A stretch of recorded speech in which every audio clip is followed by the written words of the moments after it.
Welcome to the Kaur Show. This is episode 34. I am so proud we've come this far, doing all these episodes weekly, and I thank you for joining us today, and we appreciate your time joining us in our space. I'm Ranjit Kaur, the creator of Seek Colouring from the UK, and here with me is my co-host, Gurinder Kaur, who is the creator of Sing Station from Melbourne. Vaheguru Ji Ka Khalsa, Vaheguru Ji Ki Fateh. How are you, Benji? I'm doing well, Benji. How about you? How's lockdown? Yeah, I'm good. Lockdown. It's been school holidays this week. And so to be honest, I don't know where the time flew by. But tomorrow is back to school, homeschooling, and it's going to be fun and games. Not. What about you? I know it's really crazy. We had a 5 days of circuit breaker where we were back to stage 4 lockdown. And the 5 days were it was again back to homeschooling and everything, and the kind of worst days, I believe. And really happy that the circuit breaker is over and we're back to kind of, as I said, it's not fully normal these days, but there are some restrictions, but still it's much more than what it was in circuit breaker. So still happy. Yes, normal. I don't know what normal means anymore. Sachi, it's been over a year now. And I never thought a year ago we'd be here a year later, and now I can't predict what's going to happen in a year's time. I think we just got to take every day as it comes and be grateful for what we have, really, because it's so easy to get down about this. Yes. And I think we're going to need some training where it's going to be fully back to normal, just to live life normally. Yes, and to socialize. I saw friends the other day store and I just wanted to grab them and hug them, and it was like, oh, distance, and I was like, oh no. So I think it's such a long time after I've seen them. Talking on the phone is one gal, but actually seeing people is another thing. So it was really so different. Yes. Hopefully some days. Yes, some days in the future. But yes, so today's show, I'm really excited because we're going to be joined by Guneet Malik, who is a public policy professional. And our topic today is farmers' protest, building solidarity in the diaspora. So I met Guneet Singh at the clubhouse. So he was having discussions, and I was like, wow, he sounds so informative. So I thought, let's ask if he would like to join us, and let's maybe get we him should on also board. Talk about Clubhouse, and yes, I think it's a great networking. We are meeting people, we never thought they were not on Facebook or something, but I think it's a really great app, connecting to people and getting to know each other. Definitely. And I've met so many people on there. Business growth. You're smashing it, isn't it? No, but it's you've got the Nyane, you've got the Kardakam, and none of this ends. So having Clubhouse, which is in the middle, is really, I like to balance it all out. And we teach Punjabi on there in the Lingo Lounge. We also, I do imposter syndrome sessions as well. It's really good, and really, I love the networking on there. So that's how we have met Guneet Malik. So let's welcome our guest to the show and hear some magic from him. Hello, Sat Sri Akal. Hello. Sat Sri Akal, Ranjit ji. Sat Sri Akal, Gurinder ji. So nice to meet you, and so nice to be on the Kaur Show. Thank you. Thank you for joining us today. We're really happy you're here in this space. And how are you? We want to know how you are, how you've been, and also about this topic. But first, talk about yourself, please. Yeah, I'm so happy to be here. I'm as Ranjit ji is. I'm in the UK right now. It's an overcast morning right now, and things are fine. I've been following the farmer protests for a while now. Otherwise, I'm a public policy professional working here in the UK. Previously, I worked both for the Indian government and as a policy advisor to an Indian member of parliament. Otherwise, I have a sort of a mixed technical plus public policy background. I worked both for the public sector and the private sector. And now I find myself in the UK. And yes, as I think I'd heard you mention that we'd met on Clubhouse before. Somebody got me in to speak on Clubhouse, and then of course one thing led to another, and here I find myself at the Kaur Show. How have you found the conversations on Clubhouse regarding the farmers' protest? I think the conversations have been interesting. It depends solely, I think, on how the moderator is going about doing it. There have been, of course, informed discussions and maybe some not so informed discussions. So I think it's a good space to be in. And I think the best way to actually have a conversation is not on WhatsApp and Twitter, but probably Clubhouse is a better space for such kind of engagement. It is definitely, and we have seen so many conversations. I was looking at with everything, all the interesting stories happening. For instance, I think there was Rihanna's topic, or be there like Bollywood celebrities, how they were communicating on this particular topic. Every single topic, every single day, you could see that the hot conversations happening on Clubhouse, and this is really interesting that people are aware and they want to winch out their views as well and how they want to deal with it. What do you think about it? Yes, literally, you can talk about anything under the sun. What began in Silicon Valley as more or less like a tech thing for the tech world is now spiraled into so many things. I heard Ranjit talk about Punjabi classes and imposter syndrome. That's something that I too have. The latter is something that we too face when I was in the university here in the UK. So literally, you name a topic, you can start your own room, get your friends along. And I think the best part is that you can actually meet people who are not in your network. And I think that's the beauty behind Clubhouse. Benji, I think we might need a topic in the future about Clubhouse, isn't it? Do you think like that? Definitely. Maybe get the Clubhouse, owners or founders to come join us and talk about how they've done this. Because Rowan, he's one of the founders and he's amazing. But if you ever go to their town hall on a Sunday and hear them, they just seem like me and you, like genuine people that have started this app, and it's gone crazy, and it's made a really positive impact for a lot of lives, especially in lockdown. Like, for example, I gave the example that I'm not able to create art as much during the lockdown because, there's homeschooling all day. And so Clubhouse has been a space where I can talk about art.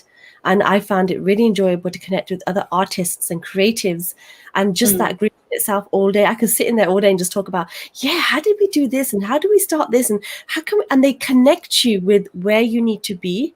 But that's what I mean. So Clubhouse is another topic, Benji. That's right. And the best part is you don't have to dress up. Isn't that interesting? You can be on your bed or doing whatever you want to and just get onto it. That's something. Okay, so back to our topic today, which is farmers' protest and solidarity with diaspora. And as I said before, the diaspora, wherever it is in the world, on the globe, they're talking about farmers' protest. So let's talk about, like, first of all, what do you think in UK? Like, do you see solidarity in the diaspora at the moment? How do you see their behaving? Absolutely. I think the diaspora in the UK, Canada, abroad has done a commendable job. It's of course been led by the Sikh diaspora till now, but I think it's now gathering its own momentum. Specifically on the UK, I think we have Tanmanjeet Singh Desi, who is the Member of Parliament from Slough. He has led the effort along with many other MPs like Claudia Webb to petition the government into. So I think the first thing he did is get 109 MPs to sign a letter to be sent to the Prime Minister to have a conversation with his counterpart, Narendra Modi in India, regarding peaceful protests in and around the farm law. So I think that really created momentum. And then, of course, there was a petition which has now reached cross 100,000 signatures from all constituencies in the UK. So basically, people in the UK, and it's not just brown people, white people, black people, all people are kind of now this conversation regarding the farmers' protests and things around that have reached a stage where it is being considered for discussion in the British Parliament. So yes, people are definitely talking about it. When I do my have conversations with my classmates from the University of Cambridge, many other people are wanting to know about it. So 100% there is a beginning of a larger movement, and I'm really glad to see that. That's really good. Thank you so much for sharing that. But by making noise, do you think it makes an impact? Because I still hear people say to me, are you still talking about the farmers' protest? Are you still talking about it? What's actually happening? Since Rihanna's made some noise, it's so good that she has, because it's then opened doors for other celebrities to come forward and say, okay, what's going on, because of audiences, so good. So I'm still getting people asking me, why are you still talking about this? So by making noise, do you think it's going to make any impact, or how is it going to make an impact? Yeah, that's a very valid question. Now, the farmers, of course, have been protesting against these laws in one form or the other. The moment this came in as an ordinance, which is sometime in the first half of last year. Then, when it got passed into legislation in September, that is when they actually started getting mobilized and started moving to Delhi. Of course, the Sikh diasporic community started first off, and now, of course, it's become a larger international solidarity movement. But there are no quick solutions here. It is a long haul, because what the people who are backing the farmers are looking at is trying to repeal the laws and withdraw the cases. I think that's a very clear demand which has been put forward by the farmers, and this is a long haul, because if you look at it, the Indian government currently, the next elections upcoming are in 2024. So this could carry on as long as there. But I think there are many more milestones in between, namely in the terms of state elections, which has already started happening. And currently the government I see are under pressure, and international spotlight is very, very vital to continue to hold the government of India to account. Is the Indian government, when they're under pressure, do they show this, that they're under pressure? Because I don't see that. Do they portray that they're under pressure? Because doesn't state have, when they do their voting, that's quite important as well, isn't it? Is it somewhat as important or more important? So India is a federal country. You have 28 states and a few union territories making up the federal state of India, and then of course you have a central government for elections to which are for every 5 years. You're absolutely right that right now it may not look like maybe to an untrained eye, it may not look like the Indian government is under pressure, but it certainly is. If we pass what the statements the Prime Minister is making from Parliament, he's actually on one hand talking about getting in FDI, and at the same time he terms FDI as foreign destructive ideology. When you enter Parliament, you see this Maha Upanishad statement called Vasudev Kutumbakam, which basically means the world is one family. And at the same time, you have a bunch of celebrities, cricketers, saying that this is India's internal matter. So clearly, it is bothering the people. As in, it is bothering the government, and hence you can see them trying to tell that, oh, please don't interfere in our affairs, which basically goes against the very spirit of India's civilizational and institutional values. I'm just going to ask a very weird question, actually. So you are a policymaker. I want to understand what's the relation between a policy and a law that's already been framed in India, and how do they correlate? So of course, the three farm laws are now legislations. They are acts, but at the same time, and they've been enforced for quite some time. I think they've been enforced right from when they came in as ordinances, and then of course they were passed in both houses of Parliament.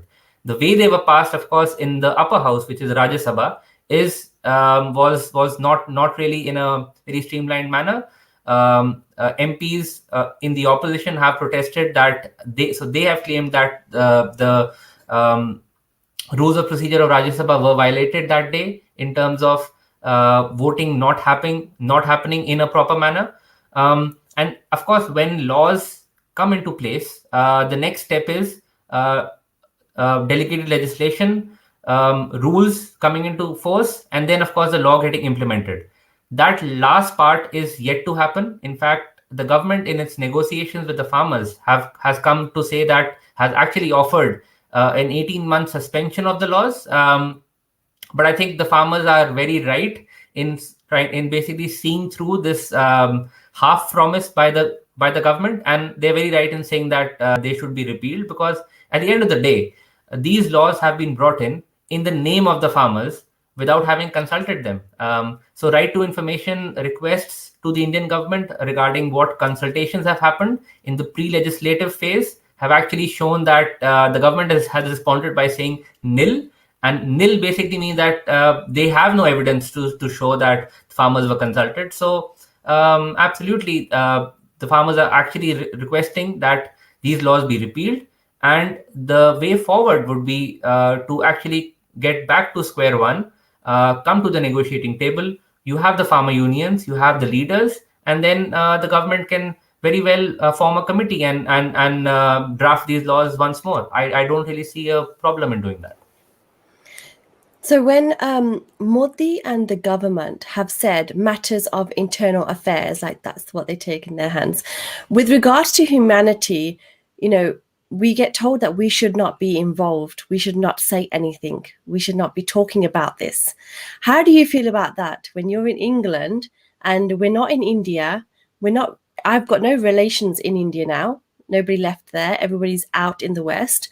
So how is it not our matter as well? How would you give somebody a really smart answer to say, if it's humanity and it's a problem over there, it's our problem too? But when it's not portrayed like that, or it's not given out like that, people don't understand it the way I'm saying it. How else would you suggest that we say to people that it's our matter too? So I think this is one way to actually convey this to people on the outside and even to the people in the inside. So I'm an Indian. I just find myself here in the UK because I came here to study. But the brass tacks is simple. At the end of the day, nationality and all these markers are basically an accident of birth. We are all humans. And as Martin Luther King Jr. very eloquently put it, that injustice anywhere is a threat to justice everywhere. So I think this is very, very clear. And in terms of how India views itself as a nation, I see India as a progressive nation, wherein our constitution, our outlook is global, and at the very instance, if you look at this current government's own previous sayings, if you just look at what they've been saying, things like Vishwaguru, which means basically like a teacher for the world. How can India actually and this is something that the Prime Minister has said, right? So how can India actually claim to be a Vishwaguru, growing economy, requesting for FDI? India is now the 5th or 6th largest economy in the world. And, we might have good governments or bad governments, but India is like a juggernaut that cannot be stopped. In the next 20 to 30 years, India will become the second, third largest economy in the world. And 100%, we would want our civilizational and cultural values, the good ones, that is, to positively influence the world and vice versa. So I don't really see this as a conflict at all. But let's say a reaction by a very authoritarian government when light is being shown on how they are actually treating the farmer protesters in a very unjust way. Absolutely. So Guneet, when we are talking about solidarity in the diaspora, even though we are seeing a lot of support that's coming from various countries across the world towards the farmers' protest, but we're seeing that with the passage of time, there are also sections within the community, especially with the diaspora community, now building up, where we have got Modi group, or we can say a right wing, and then there is a Sikh group as well, or those who are wanting to support these protests. So now we are seeing that there are conflicts actually happening in the diaspora communities, be they Sikh or they consider themselves to be RSS or BJP groups. So this is also increasing with the time as well. How do you see this impact? Thank you so much, Gurinderji, for asking this very specific question. I think that these divisions are but natural. If we look at a recent report by Carnegie Endowment by Sumitra Badrinathan and Milan Vaishnav, they talk about how Indian Americans, and this is a statistical report, so they talk about how Indian Americans view politics in India, and it was found that 49% of Indian Americans approve of Modi's tenure as a prime minister. So these divisions are very much natural, and I'm very happy these conversations are happening, because no reasonable person can actually look at what the Indian government is doing right now in terms of violating rules and procedures, their own rules and procedures, and bringing in these laws, sort of trying to tar the protesters, peaceful protesters, as separatists. So such kind of reactions by the Indian government are actually putting them in a bad light. So no reasonable person would continue to sort of support such kind of tactics. any reasonable democratic society works on dissent, debate, and taking these discussions forward. If you cannot have that basic values of being able to discuss and sit on the table, then you really cannot claim to be a democracy. And so divides in the diaspora are very natural, because people at the end of the day start to identify their own self with these concepts of sort of aligning themselves to parties rather than the constitution. And that is when personal becomes political. But I'm very happy that these divides are happening, and I would really the viewers on the show and both of you to sort of reach out to your fellow South Asian diasporic community and try to sit down and try to have the conversations which are right now happening in lots of WhatsApp groups, in lots of Zoom calls, and this exchange of ideas. And so another way to look at it is that think about the fact that there are a lot of diaspora sitting in the US or in the UK, Australia, wherever, and they are bearing the fruits of living in a more open society than India. Of course, there are countries which are better than these that I've named. If you look at something as simple as a democracy index, we can see that India is not even categorized as a functional democracy. Even the US isn't, but the UK is. But of course, there are countries which are better than the UK. So it's all about learning from each other, ensuring best practices, are not sort of hindered by these arbitrary lines of nation states. But at the same time, we need to be cognizant that nation states are a reality, and sort of work within these frameworks to ensure that the people's interests remains at the forefront. It's been so long now since like August last year when this protest has started. I think on social media, it really hit hard in November when it actually started, and when they were going from Punjab to Delhi. And if it just feels like if the government hasn't done anything up till now to help support or anything, who's to say that they will in the future? I mean, Deep Singh in the comments has asked, do you think the laws can be repealed? So it's probably just asking what your thoughts are on whether these laws will be repealed, no matter how long the protest carries on. What's your thoughts on that? Yeah, so that's a very good question. And if I put my let's say my policy hat on, the answer is very simple: is that it's very unlikely, highly unlikely. But then if I put my political who have passed resolutions in the assemblies to say that they reject the farm laws, you have states like Maharashtra and Jharkhand saying that they will not implement these laws. So broader movement is forming. And I think the last time, at least in my lifetime, that I saw such a big movement form was, of course, once last year, same time during the CAA protests, which are also very, very important. I think, that issue is very, very important. And we should, as Sikhs, as people who are backing the farmers, should also back is against the CAA law. But I think that's a separate discussion altogether. But the last time I saw such a huge mobilization was probably during the India Against Corruption, Anna Hazare kind of a movement. And at the same time, I see that there were certain issues with that movement, which are now, we can see that we should not really be propping up individuals. But right now, we can see that it's more or less like a leadership, like a leaderless revolution, wherein you have a lot of multiple people representing their own groups and them coming together as a collective. And that I see as a much bigger, stronger sort of thrust, which is very difficult to sort of, let's say, negate. And that is why the government of India really finds itself in a tough spot right now. Guneet, I'm really impressed with the kind of knowledge you're actually having, and I can see that you have got so many knowledge of all the flavors, political head, analytical, and policy making point of view. So I've got a question relating to that as well with diaspora, and as we see that this movement, this morcha is actually going longer and longer with the diaspora, and preserving the energy of that and having that interest carry on. How do you think, is that important, and how important is that, you think?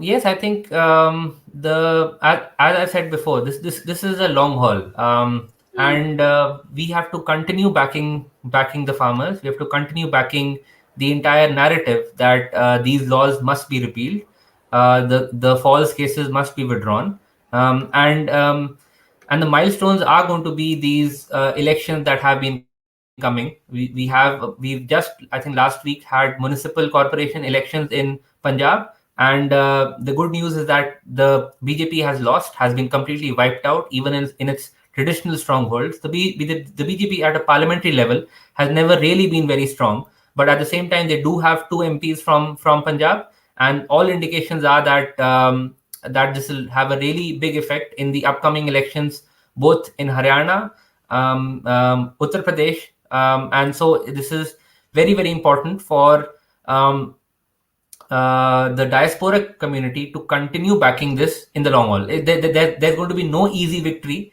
You are kind of speaking, let's say, against a specific policy point of a authoritarian government, and they have right now they control the media, they control the parliament, they control the narrative. So it will take a really, really long time to sort of challenge them, and there are no easy victories. Thank you for that. Preet Kinder has asked, how can we keep diaspora Sikhs energetic and positive about farmers' protest? So even like on social media, when I'm mentioning it through my affirmations or a post or a reel or anything, you keep mentioning this and you keep mentioning this, and maybe after 6-7 posts, somebody will then think, okay, let me read into it now, or let me do some research. How else can we get out there and still feel energetic? Because it's very difficult from this far to help the farmers when we're still this far away from them and we can't be there to support them, but we can from a distance. How do we keep that and to be positive, to keep wanting to post? How do you keep that energetic level high to want to keep, like, they're in Chardigala there, but it's very difficult to be Chardigala here. Like, what's your suggestions on what else we can do apart from Clubhouse? Yes, absolutely. I think the one way is to ensure that you are surrounded by people who are as motivated as you. So I think that's step one. Surround yourself with people who are motivated, who are trying to lift up each other's spirits. And then step two is trying to ensure how you can get those people who are iffy about it, like who are definitely not on the other side, but who are somewhere in the middle. Try to have personal conversations in your own families, in your own extended friend circles, in your neighborhoods. I know Australia right now is out of lockdown, but here in the UK, we really can't move around. But at the same time, try to so any kind of social movement, you first have your backers, then you try to get convince the people who are in the middle, and then you try to build a big enough coalition that can undermine those who are on the other side. And it is very, very important to note that there are definitely dividing lines. There will definitely be people who will never ever accept that these laws should be repealed, or how dare the farmers cause protests or cause disruption to my life. But at the same time, we should continue to understand that it is actually the farmers' livelihoods which are under threat. It is India's democracy that is under threat. And for any kind of, let's say, social movement to go ahead, it is very, very important to just continue relentlessly backing it. I mean, had the freedom fighters in India said, oh, we've been now after the first war of independence in 1857, oh, it's been now 40, 50, 60, 70 years, we should just give up. So there is just look back at our own history, see their own struggles. All our communities, various communities have faced, and I think we can draw a lot of inspiration from that. Absolutely. And Guneet, we know that there is already a lot of pressure building up from countries like UK. As you mentioned, there was a petition, I think, where they got more than 100,000 signatures to put up in the parliament. And in Australia, we have done similar sort of things where various parliamentarians have spoken about this issue. So what does it actually do? I know they speak up in parliament. Do you think this is building up pressure on the Indian government? How does that work? Yes. So when, of course, so at the end of the day, the the government of India, you can put pressure on that by other, friendly governments from outside. And at the end of the day, all these countries, Australia, I mean, they're all allies. None of these are enemy countries, right? And at the same time, there is a common thread of cooperation and partnership, and trying to ensure that the investments in each other's countries and cultures are kind of safe. So it makes complete sense for, let's say, uh, people, or let's say MPs, to represent their constituents' interests in parliament, and then of course for those countries' governments to actually ask the right questions to the Indian government. And this, of course, gives then the Indian government in the future enough leverage to ask the same questions to its counterparts when something goes wrong there. Um, so these things are very, very natural, and they should be welcomed. Of course, countries are also very careful not to, cross a line. And this is all in terms of matters of diplomacy. And this continues to, ensure that there is a spotlight which is put. I think these matters related to the farmers' protests have even come up in the UN. So I think these are good things, and we should not shy away from it. I definitely kind of back all these efforts. So regarding the UN, so United Sikhs sent memorandums to the United Nations, and so they themselves did reports and researched the situation and wrote to Modi. And this didn't make any difference, though. Was there, when these letters are sent to them, they just did a letter that we're aware of what's happening. When this is sent, does that not have any pressure on the government?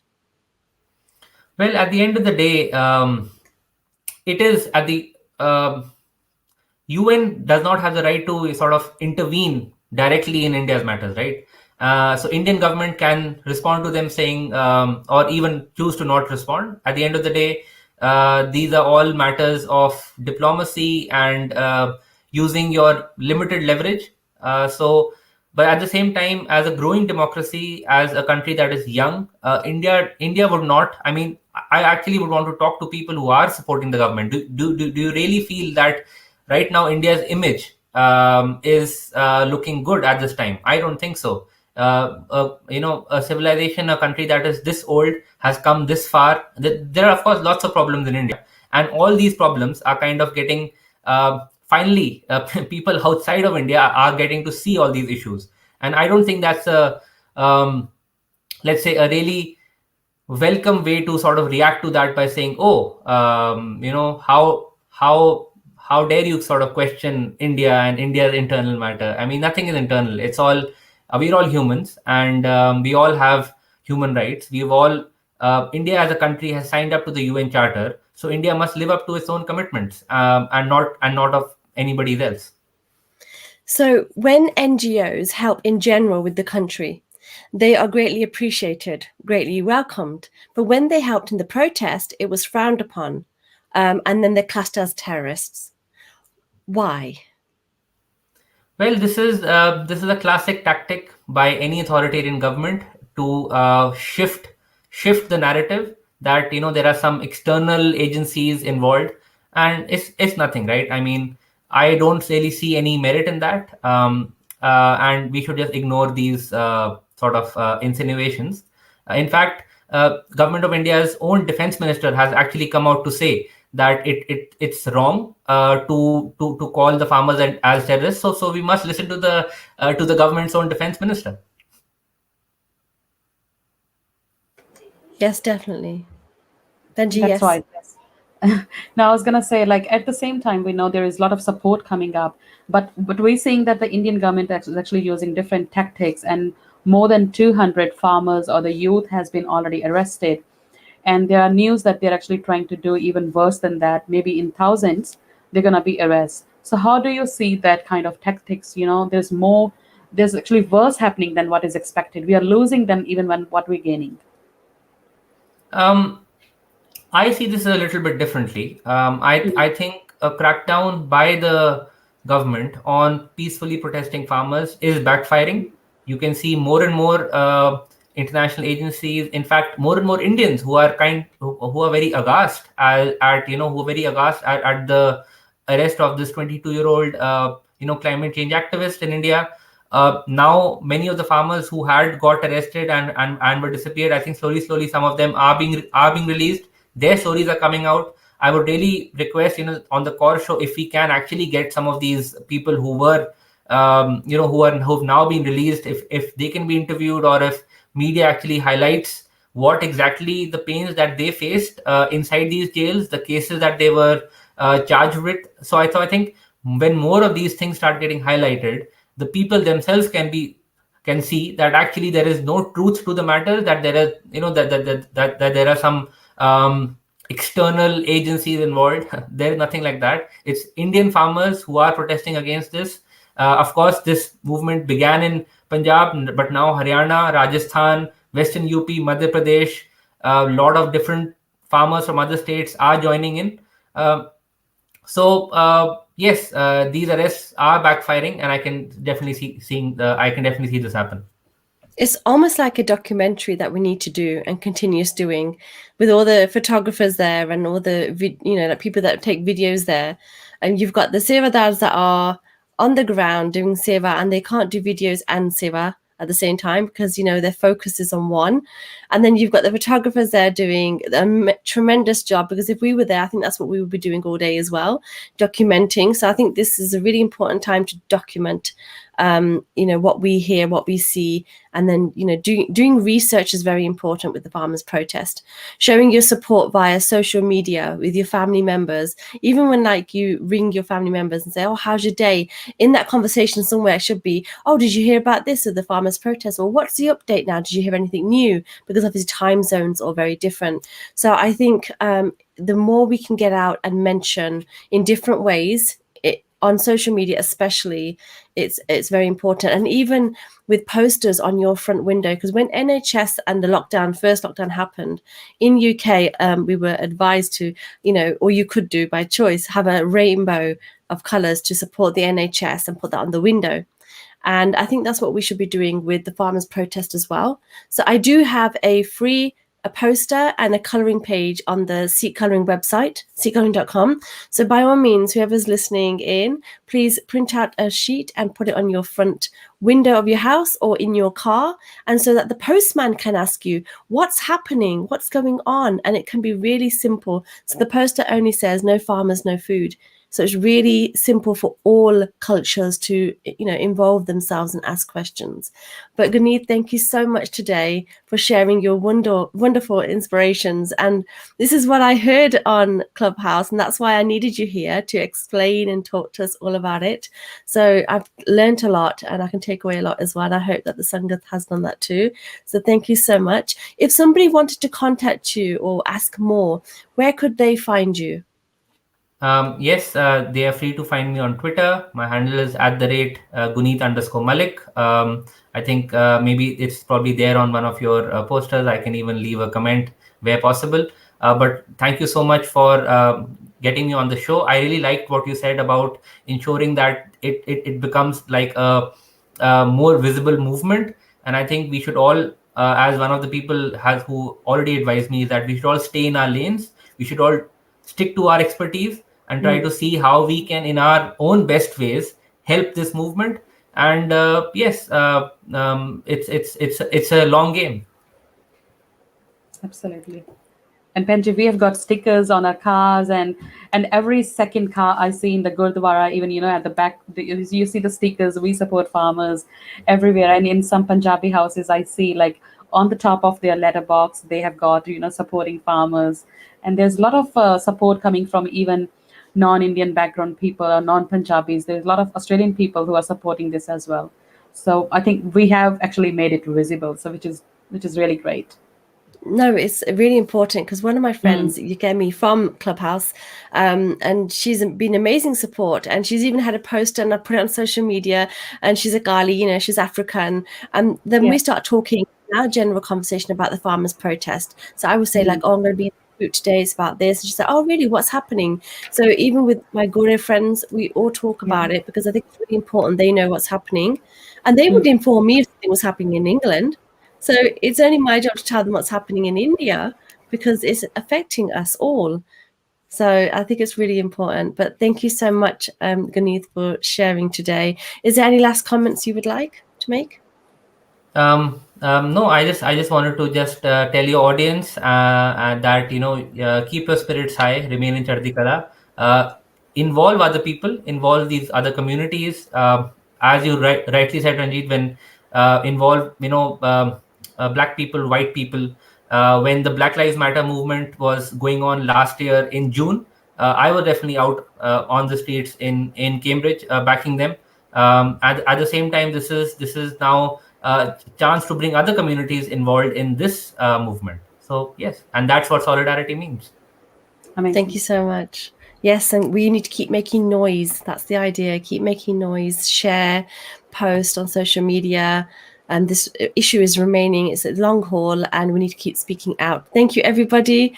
And we'll see you again next week. If you have any comments or a specific topic that you would like covered, please send us an email to hello@thekaurshow.com.